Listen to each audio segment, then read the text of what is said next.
ഞാൻ ചോദിക്കട്ടെ, 45-50 വർഷം തുടർച്ചയായിട്ട് ഭരിച്ച ഇന്ത്യൻ നാഷണൽ കോൺഗ്രസ് ഈ കേരളത്തിലേക്ക് ഒരു അഖിലേന്ത്യാ നേതാവ് വന്നിട്ട് ഇവിടെ വന്ന് മത്സരിക്കുമ്പോൾ അദ്ദേഹം പേടിച്ചോടുകയല്ലേ?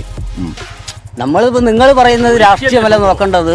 നിങ്ങൾ ഇത് പറയുമ്പോൾ ദേശീയ നേതാവ് അമേഠി, ബെല്ലാരി, റായ്ബറേലി പോലുള്ള സംസ്ഥാനങ്ങൾ ഇവരെ സിറ്റിംഗ് സീറ്റിൽ നിന്ന് ഒഴിവാക്കിയിട്ട് അവിടെ നിന്ന് ഒളിച്ചോടിയിട്ട് ഈ കേരളത്തിൽ ഇവിടെ വന്നിട്ട് ഏതോ ഒരു പട്ടിക്കാട്ടിൽ വന്നിട്ട് ജനങ്ങളെ പറ്റിക്കാൻ എങ്ങനെ പറ്റിക്കുന്നത്?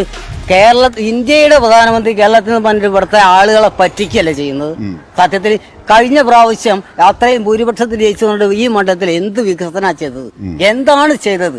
പറയട്ടെ, തൊട്ട് കാണിച്ചു തരട്ടെ ഒരെണ്ണം, അറ്റ്ലീസ്റ്റ് ഒരെണ്ണം കാണിച്ചു തരട്ടെ ഞാൻ ഇന്നത് ചെയ്തു. ഇല്ലാത്ത ആളുകളെയൊക്കെ പിന്നെ ഇവിടെ കൊണ്ട് നിർത്തുക.